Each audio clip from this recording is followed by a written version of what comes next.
I haven't moved in. This is where I've been for the last like 20 minutes.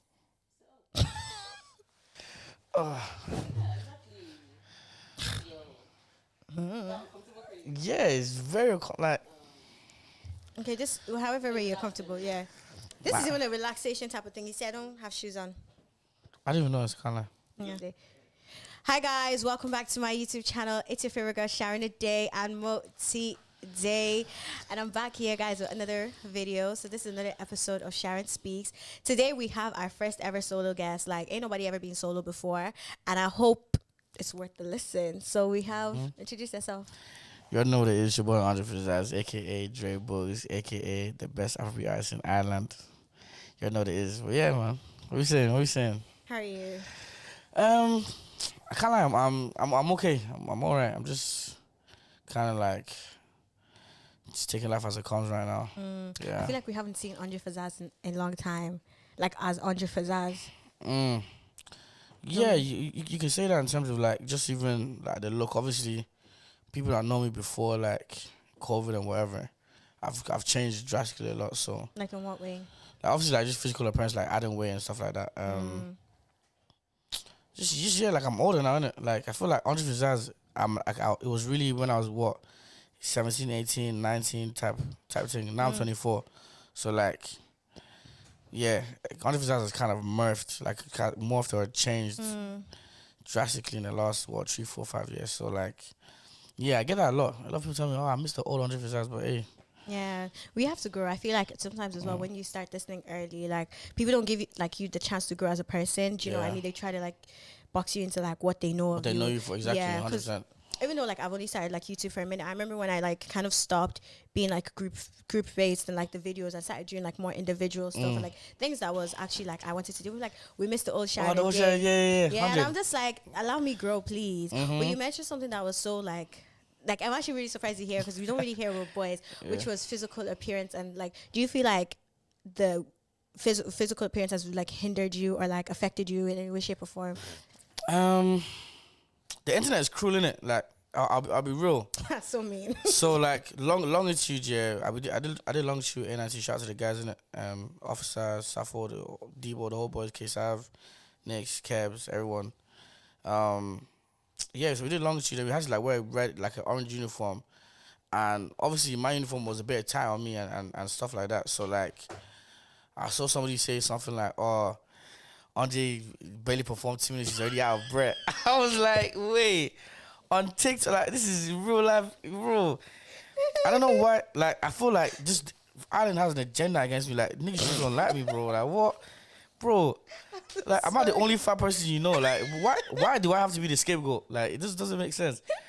They were firing me on things. So like I feel like just in just in terms of like even viral moments, like I feel like if I was like money, don't piss me off. Like bro, that wasn't that serious. Like it wasn't even that funny. Like I just feel like being bigger, yeah, people just find you funny. I don't know. Big then though. Yeah, but like I feel like I still wasn't as skinny as I was before. So like I don't know. Like we just make weird comparisons. Like I've been called Drewski, Rod Wave, different. Yeah. So I feel like just the weight thing, yeah, just gave me more of an avenue to just kind of bust unnecessary jokes that they normally wouldn't have the confidence to bust in.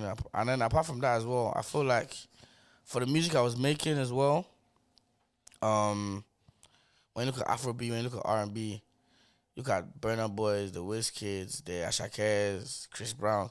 Like, obviously, there's a whole stigma between. Like, I feel like everybody's beautiful, no matter what size you are. But like, let's be real. The internet, there's a stigma behind people that have weight. You know, you're not. They won't look at you as. How do I put it in English? They don't look at you as exactly desirable. So in terms of like that sense, yeah. I And feel I like feel like that's one of the reasons that Wanda Cole can never blow or like be as big as he should be. Exactly. Because of the weight and because of how he looks. Like if you look musically, he's very, very talented. But then when you look at the like physical aspect, I feel like that's one thing that really hinders him a lot. Like I feel like it's music, yeah. Like you need to have the whole package. That's why like when you actually deep it, I was talking to someone the other day, yeah, I was like, when you deep the X Factor competition, I get why it was called the X Factor because like to be a musician, yeah, there's so many like 8 points that you need to have in it to be a musician. So the look, the sound, the swag, the way you walk, the way you talk, attitude, XYZ. Attitude. Can we talk about that? Yeah. In relation to Andre Fazaz. I don't know. You had quite the roller coaster. I like just being quite frank, and I feel like. Okay, this is just from an outsider looking in because we were meant to do this like ages ago, Yeah, right? long So I time. remember like I did really like people really asked me a lot of things to ask you, and I feel like a recurring thing for you was attitude because I remember like you want to start off on that and then we can expand. What do you think about that? So, again, like, I don't want to. My phone keeps pinging off. Let me put on silent. I don't want to be like play the whole victim thing, yeah. But like, I won't lie, yeah. I'm gonna keep it 100, like 100%. I'm gonna keep it a beating. I'm gonna keep it a stack. Like, actually, y'all be bugging, bro. Like, on some real shit. And I say that in the sense of like, if somebody goes on a story and complains about something, yeah, I'm not gonna just complain about something because I want to complain and I want to just make noise. If I'm generally complaining that there's no support or whatever for my music, yeah, I'm complaining for a reason, like because obviously there are people that support me, but if I think I'm of a certain level and I'm not receiving a certain support that I feel like I need to receive, I want to speak about it online. So I feel like that's where the whole attitude persona came into place. Everybody feels like Andre Fazaz has an attitude because he complains about stuff that I feel like I have the right to complain about. Because when you look at it, Do you really think though? okay, example now, Burna Boy. Burna Boy was punk. When he was punk Coachella, his argument was my name was too small. Why did nobody tell Burna Boy, calm down? Well, you're too big for your boots. You get me? Like, I'm not to compare myself to Burna Boy, but when you look at the setting in Ireland, like, if I'm being honest, nobody was doing it like me at the time when I was doing it. Like, do you get me? Especially in that lane. So I felt like for somebody that, you know, was doing it as well as I was doing it in that Afrobeat lane, I had the right to, like, you know, complain and say, okay, cool, I generally don't feel the support in this aspect. But then again, like, complaining doesn't do anything. I was just about to say, I feel You like get me? you complaining is so counterproductive because obviously, like, you can speak to many, many other creatives in the Irish scene. To be honest, yeah, let's put the Irish scene aside. In any scene, do you know what I mean? People are always going to feel like they're putting in the work more than they're receiving. And I feel like, is that not, like, the avenue that you're meant to use to be, like, empowered? Because I know for me, like, I know that I put out sick content. Do you know what I mean? It might not do what I need to do, but I just keep going harder. You don't know about the name now, but guess what? There's going to be a time that you're not going to be able to run away from it. Do you know what I mean? 100%. So and I Amen. feel like Yeah. that's why, like, when you start complaining. Oh, sorry. I feel like so like when we start like that complaining, I think that's what a lot of people were just like, what's up with Andre? But then again, as well as that, yeah, like there was this saying that people just continue to use. Oh, if your music is good enough, you'll blow. Ah, God. Do you want to tear nigga slap for saying that rubbish? Like, what do you mean? If your music is good, you blow. Like, that's what I'm saying. I feel like people that don't do music, and when you're outside of music, yeah, you can have so many opinions, but when you're doing, like, when you actually get into music and you're doing music, yeah, like, you see how hard the industry actually is. And it's a thing where if you're not getting support from your own people, to blow outside is very hard. Like, you need to get support from your own people. And it's a thing where, like, I'd go on my story, say, yo, like, oh, the new song is coming out, help, share, support, And the thing about it is that, like, when I see these people on road or when I see these people outside, it's the same, oh, Andre, I love your music, But when I send you my stuff, you're not sharing it. Do you get me? And the thing where it's like, I'm not forcing anybody to share it, but it's like, why come to me in person and say, oh, if you see me in the street, you're doing, it's Andre Fazaz, yeah. Why are you doing all of that, yeah, if you're not going to actually go push my music so it can benefit me, and not even just me, benefit the people behind me as well. So, it's a I thing hear where, that, but I feel like, okay, do you know what? I'm going to use an example, and this is not me in any way, shape, or form coming for you or anything like that. But I remember back in the day when I actually used to do that whole Snapchat promotion thing, you were probably not one of the people that would be resharing as well. I feel like we always, like, especially, like, that's why I said it comes from a place of entitlement. If you don't support people, why do you feel so entitled to that support? And I'm not saying this for people not to support. Like, people should support, especially if someone's putting their hard-earned sweat. But then it also goes back to the question, like, do you feel like you support people in the Irish industry as well? Like, oh, out loud. Because you're here telling me, like, oh, it's all love, it's this, that, and the other. But out loud, are you supporting others? Do you know what I mean? This is just me, like, no, being... 100%. So for example, now, yeah, because somebody brought it up to me, yeah, and at the end of the day, like, it might be a contradiction, it might not be a contradiction. It's up for the viewers to kind of, like, give their own opinion about it, innit?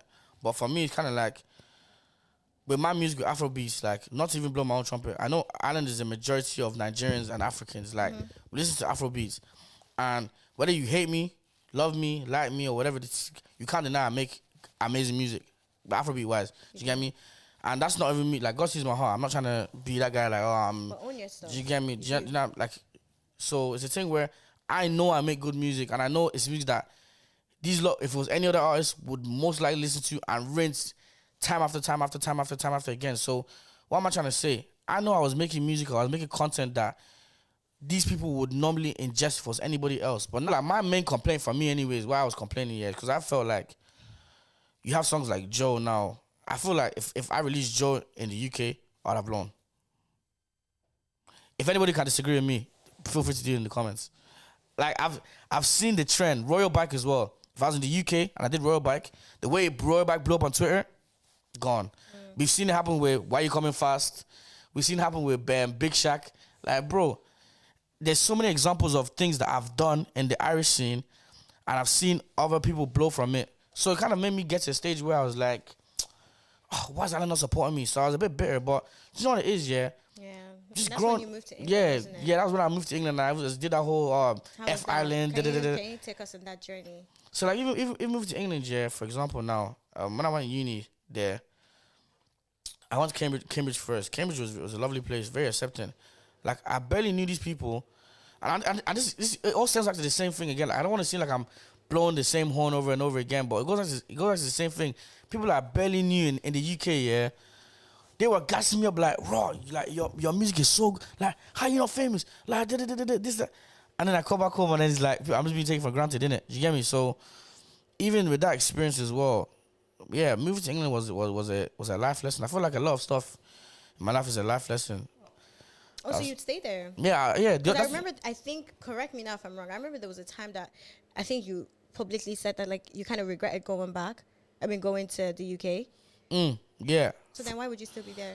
Just explain it. So the reason why I said I regret going to the UK is because at the time, so when I was leaving, yeah, so it's kind of weird. So when I was leaving to come back to Ireland for holidays before, because I left around like November times. So I left November, spent Christmas in Ireland, and then January I was supposed to go back, but I met someone in January that ended up being my girlfriend. But we'll go to that side. But yeah, I met someone in January that ended up being my girlfriend. So I had all the connections when I was leaving, but then there was stuff for me to do in Ireland. So it was kind of like it was 50-50 because when I was there, yeah, I didn't know anybody like that. So obviously the more I was moving around, like I said, I did Cambridge, Northampton, and then Oxbridge. So the more I was moving around, I was meeting more people from England, and like even one of my guys, Vinci, he's blown up right now. He does music. He lives around like what did I say, South London, around them areas. But he has a lot of connections as well. So like I was just meeting all these people, meeting them. So I was obviously building connection, and then when I was about to start using them, the whole pandemic comes along. I meet this girl in January. She ended up being my girlfriend. So it's like England wasn't making sense anymore. So when I said I regret going to England, it was because there was no connection. So I couldn't record music. I was just going uni like a normal uni student. Do you get me? So in terms of that, that's why I regretted it. But apart from anything else, England is blessed, man. Like it's a nice place, and because it's so diverse, there's many like races, there's different ethnicities. Like it's just, I don't know. I just feel like I just fit in England. You get me? It's different. I don't know. But yeah. So like now, what's going on with you? Like you, Andre, apart from the whole facade of Andre Fazaz. I mean, like the one thing I want people to take from this interview here or episode or whatever we want to call it is like, you guys have seen my life on the internet for a long period of time. Like you've seen the ups, you've seen the downs. Like even right now, I'm going through it bad, innit? Like I can't even lie to you. Like life feels, it just doesn't feel the same. Like fam, even when sometimes I look in the mirror, I'm like, I don't know who I'm looking at. Like I don't recognize who I am. Like I don't know who I am anymore. Do you get me? Like life is just a bit crazy. But even in the midst of all this craziness, I've seen God's favor and God's love in the life of my brother. I'm trying not to get emotional in it because, like, obviously men don't cry and whatever, but Like, cry. It's okay. bro, like life has been hard, innit? Like, I'm not gonna sit here and like pout and be like, oh, I have life the hardest and whatever. But like, everybody has it hard, innit? But it's just been tough, innit? But the one thing I could that gives me hope, yeah, is I see God doing amazing things in my brother's life, my mom's life, people around me. I go on TikTok, I see, you know, different TikTokers and all these people getting closer to God. And even though like I'm not there yet, it kind of gives me hope in it, because like I know that like one day it might be crap now, but like sometimes has to get ugly before it gets beautiful, innit? So I'm just taking it as it goes, like just kind of like I said in the car, like I'm literally just physically I'm here, mentally I'm somewhere else. But yeah, like the main thing anyways that I want to encourage people is just to hold on to God, innit? Like I don't know who else might be going through a rough time that I was watching this episode thinking I feel Andre is saying, like, just hold on to God, man. Just try and build that connection with God and have that special relationship with God. So at the end of the day, yeah, the only thing I can feel, because I've noticed it when I worship, yeah, I kind of like I forget about everything. Like when I don't know if like when I'm deep in worship, like because I started going back to church and everything, trying to reconnect with God and everything. When I get into worship, my mind goes blank. I don't think about anything. You get me? So like, yeah, man. I'd love to encourage people to get back to God, man. Jesus Christ is real. God is real. Heaven and hell is real. Like, boy, it's all real, man. And even I think you spoke about something about being physically here and mentally here. I feel like as guys, how do you guys?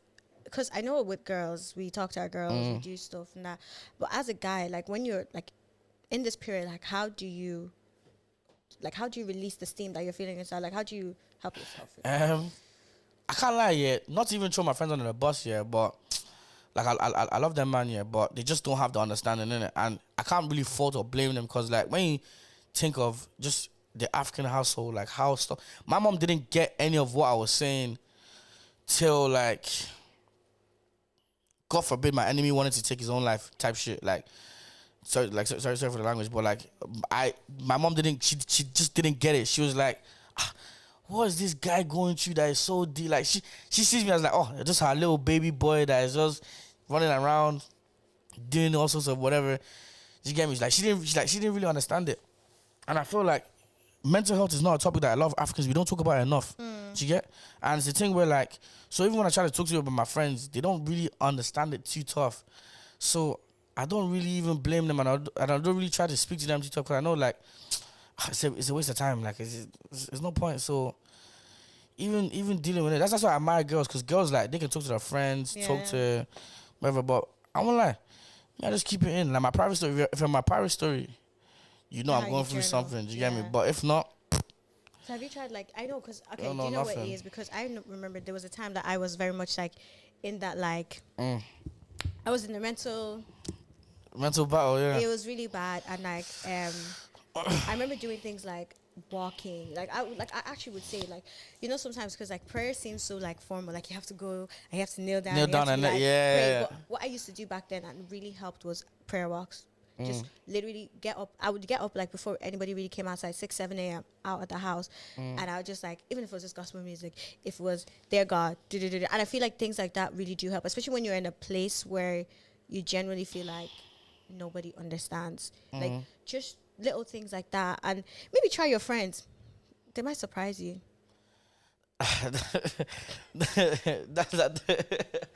the thing, like, I've spoken to some of them about it, and like I said, some of them do get it, because some of them do get it, but the rest are just like, oh, Andre, you be alright, man. Oh, you be grand, like, you know what I'm saying? Just the typical boy mentality. And the thing is that like, it wasn't as bad before, because like I said, like when I came back, I met someone in January, innit? And like obviously she was my girlfriend and stuff, so I could like kind of talk to her about it, and when I was down, call her. But then obviously when like whatever happened and like we weren't together anymore, it kind of like just felt I was lonely. That's why I got really bad. You get me, type shit.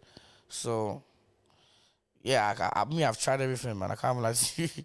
I tried to speak to my mom, try to speak to professionals, everything. And see the thing, I don't mind being this vulnerable as well, yeah, because like, please be vulnerable. Like people need to see this online. We have so many like facade, like we have so many people that come on podcasts and come on like YouTube and they'll do the whole smile thing and are going through hell.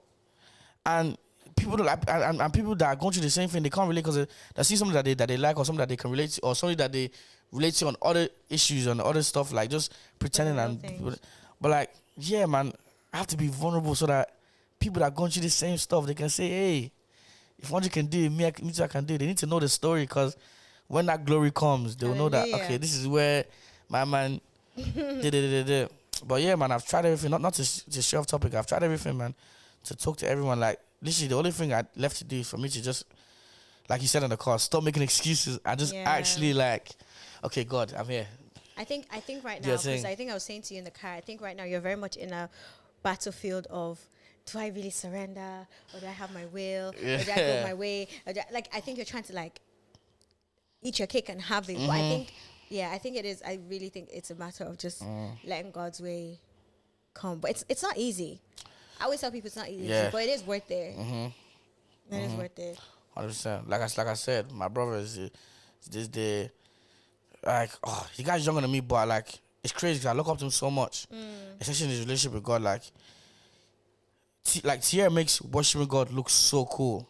Like it's crazy. I love that. It's crazy. Like the guy, because like he's such a chill. Like Tierra skateboards, he still raps, and but by the way, when you hear this guy's Christian music, rap music, mind blowing. Well, yeah, like he still skateboards, still raps, still goes out with his friends, still does fun stuff as a teenager. Yeah, so then what's but he's hot for God. Like I don't know. I don't know.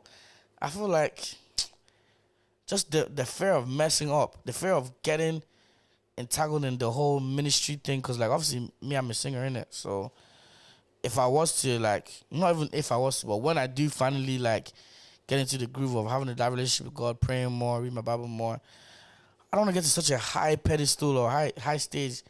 Like I don't want to call any names, like, but like let's say who's a hot Christian artist right now? Let's say Mercy Chimo now. I get to that stage. And then somebody comes along and says, hey, boom bam, boom boom boom bam. I'm not falling. But I don't think that's what you should think. I really don't think.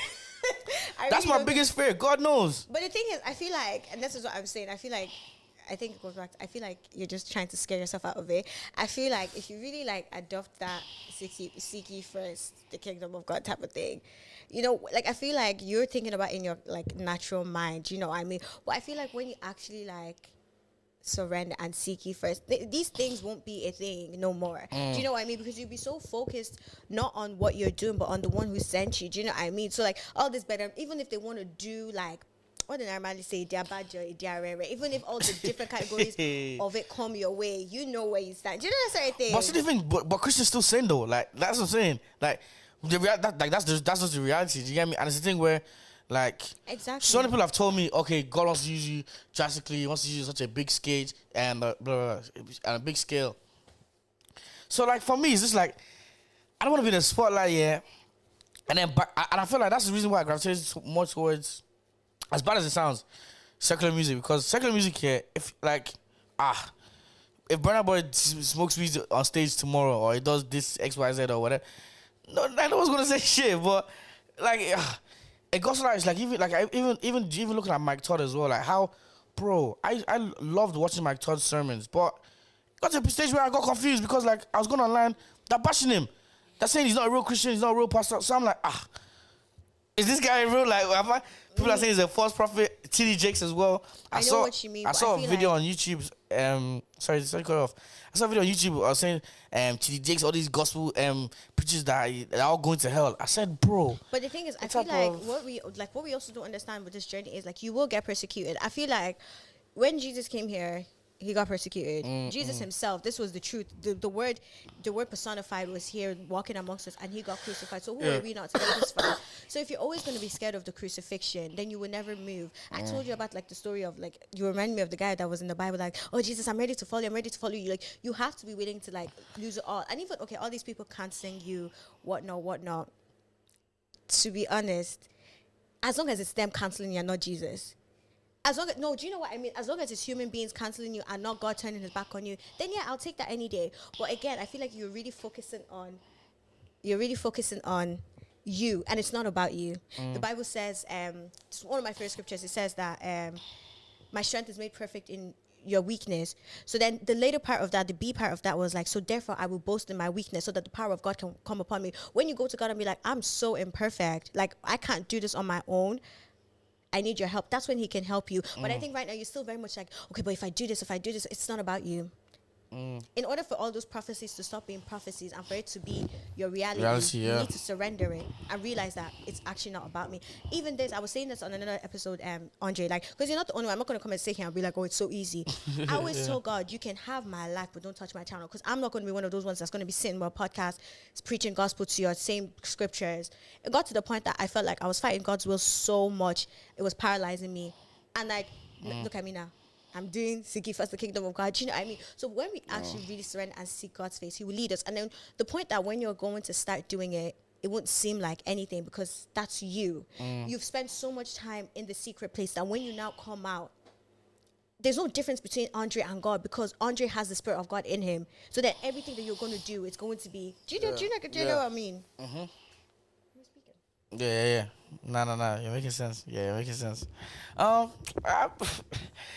I feel like when I get to that bridge, I'll cross it. Like right now, yeah. I just need to just kind of get out of my own head in it, like type shit. Like I need to just kind of, yeah. I was just like, I don't have to even explain it.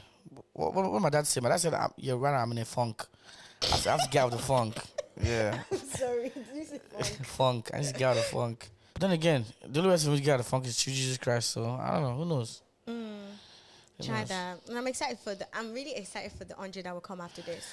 That's the thing. Me personally, I don't even know where this is going, but like I'm just man strapped in a seatbelt in, so it's like. And like, okay, so obviously you've gone through like all of this now, right?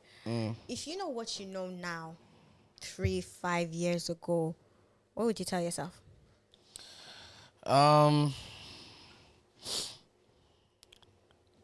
3-5 years ago. So first of all, I would have made the transition earlier.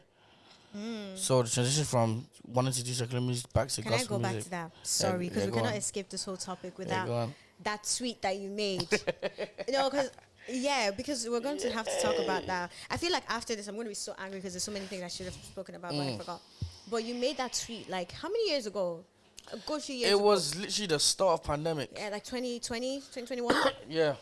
And you made a tweet. It's okay, you don't need to check. Because I don't remember what the tweet says, so I don't misquote. Because a lot of people have read the tweet back to me, yeah, I misquote it every single time.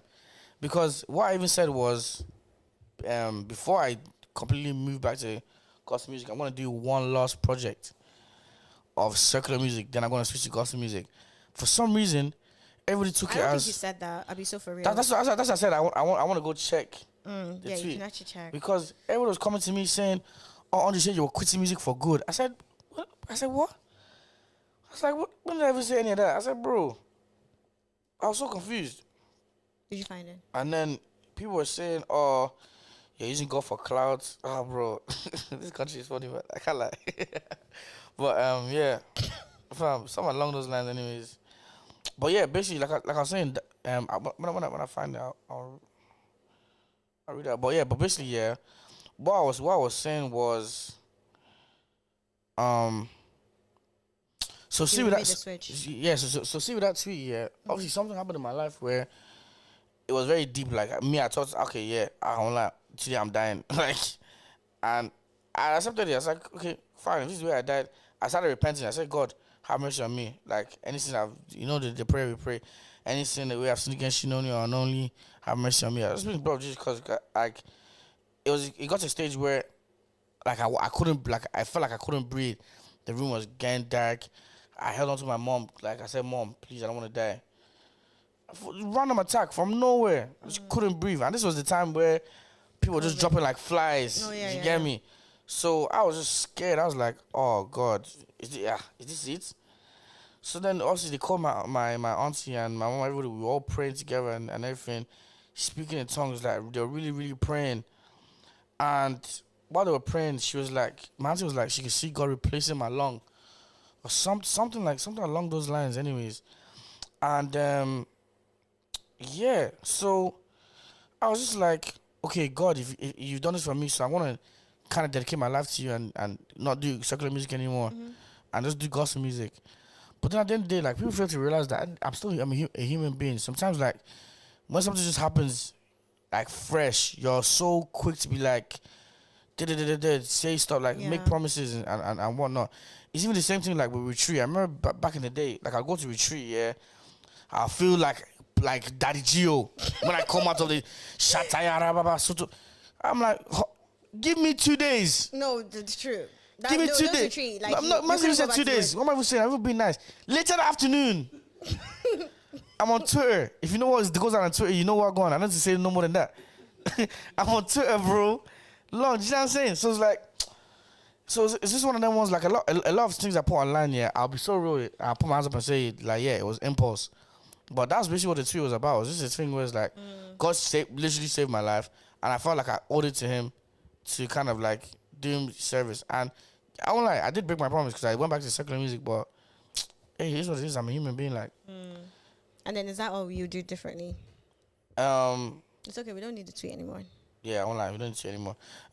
Nah, but apart from that, loyalty as well, and not even just in a relationship sense, but like just all around. I feel like for a long time I was trying so hard to please everyone, and you can't do that. And what happens here when you try to please everyone is that you end up stepping on somebody's toes. So you might step on A's toe to please B without even knowing you've done that. So like, yeah. I remember Andre back in the day. If Andre saw you outside, you can't greet you. It's too big. Did you get me? Like, yeah. I just wanted to, like, I was just too pompous. Like, I feel like the three things, yeah, just loyalty, switching back to gospel music earlier, and actually sticking to my word, and humility, man. I needed to be humbled, like, and I feel like that's why everything that happened in my life kind of happened the way it did, because like God really wanted to humble me in a sense where it's like, okay, cool, for me to take this guy to some sort of level, he needs to kind of like humble himself in it. Yeah. So yeah, but the loyalty one is a big one, like, yeah. I love that. Definitely. So I think I'm gonna cut it off there. Andre, it was good having you. I feel like that was something, you know. I feel like people will kind of get to like know you, because I feel like you said, you just do a lot of impulse stuff, and then obviously you can't also expect people not to take it the way they're going to take it, because you've presented it for them to interpret it whatever way they want to interpret it. So I feel like hopefully, and I pray there's a bounce back, bigger and better bounce back for you after everything. To be honest, yeah, we didn't even go into that topic, but thank God we didn't. But I feel like I just do you right want now to go into the topic? Because I was trying to be, you know. Nah, that's it. That's me. I'm an open book. Like, you get me? I feel like the first thing that needs to happen for me right now is just I need to heal my heart in it. Like, obviously, like what we were saying off camera. Like, I was in a relationship for 3 years. There might be some people that I want to beg to differ because of like certain ways I was acting. Like, look, I'm gonna be upfront and straight with it. Like, I wasn't the most, you know, respectful as I should have been, and I don't know. Like, if she watches this. Like, she was the most caring, most passionate, like, beautiful human being that I've ever seen in my whole life, and it's just one of them ones where like I had a gem and I lost it in it, and it kind of like hit me like last week that like, okay, cool. This and this happened because you did this and this and this. And it was a thing where like she used to push me so hard. And you know what they say, like, you don't realize what you got till it's gone, in it. But I feel like the only thing I can do right now is just appreciate that it happened. And really and truly, she told me how to love. Before her, I didn't want to get married, none of that rubbish. But she told me how to love. She told me how to be kind, patient, all that type of stuff. So I feel like for me now, my journey is just to heal.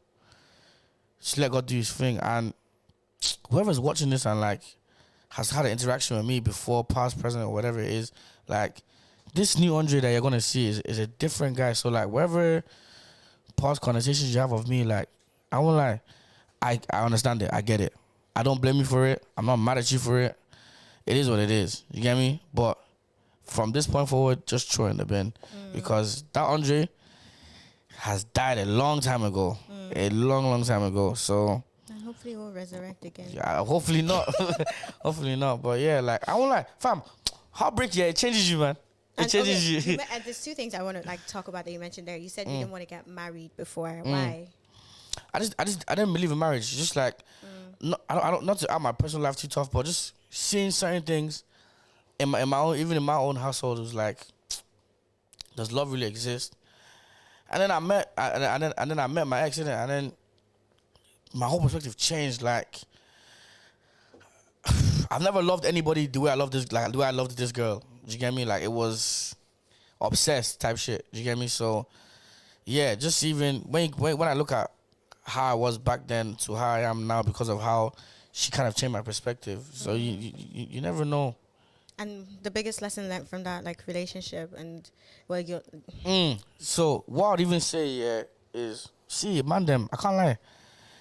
The internet makes cheating, makes doing all this rubbish stuff look cool and all that stuff. But bro, like it just really isn't, because at the end of the day, yeah, if you do X, Y, Z and the girl leaves you, then you feel like a dickhead. You're in your room crying, you're upset, you've lost the love of your life for what? For like let's be real, most men are not lost in 5 minutes. You get me? So like for 2-3 minutes enjoyment, instead of you to be purely virgin, you want to go and do something stupid and now you've lost it. You get me? So like the one advice I would say is like, look, if you're not ready for a relationship, get the hell out of there. Don't stress the girl. Don't stress yourself to be loyal. If you know that's not for you, pray to God for healing and deliverance. One day you get there. But other than that, yeah, like I would say for a relationship, yeah, my biggest advice to anyone, and even to myself for the future, is just keep it cool. Like, you know, that's your best friend. You know what I'm saying? Like, that's really your homie. Like, you should be able to talk to your friend, like you talk to your girlfriend, like, yo, today was a bit mad. Like, there should be no, like, your communication should be A1, innit?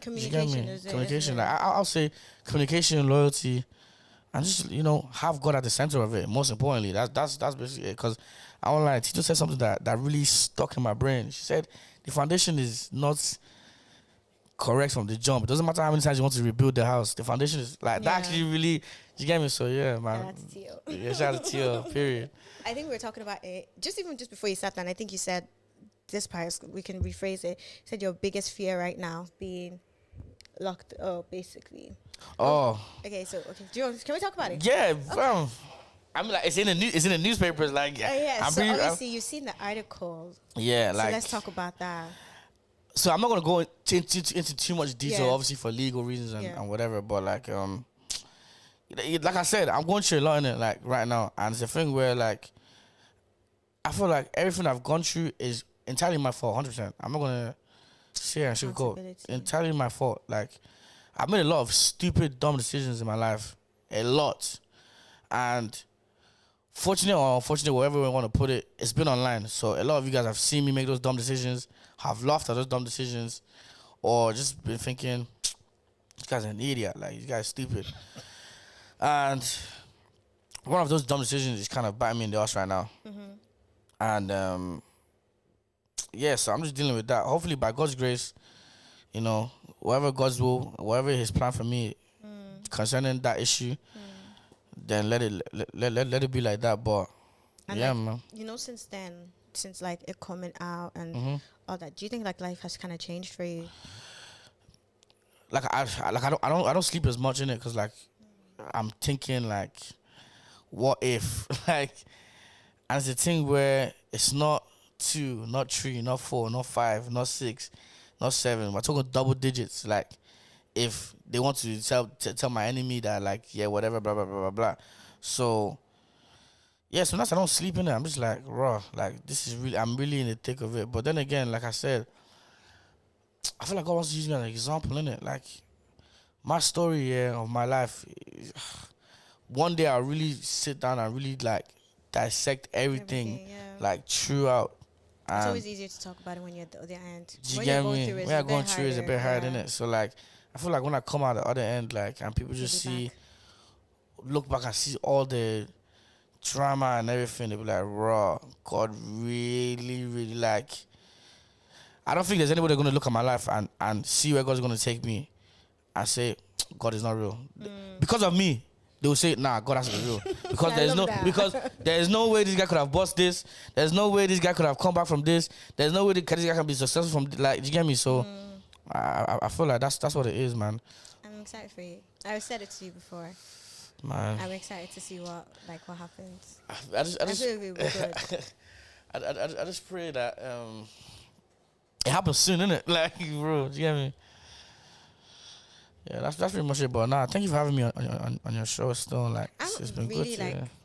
Thank you for being so honest and vulnerable. I feel Man. like I don't think I was expecting that like level of vulnerability, because even me, like I had so many things I felt like I wanted to say, and I was like, oh, I don't know, that might be putting him on the spot. But you're so honest and vulnerable. So thank you so much for coming and No problem sharing at all, your man. experiences. It's long overdue. Still, what was the shoot? What was the shoot like? Like that's also partly my fault, because I was looking not being serious about this. Yeah. So, but yeah, thank you for coming. No problem at all, man. You already know what it is, man. See you guys next one.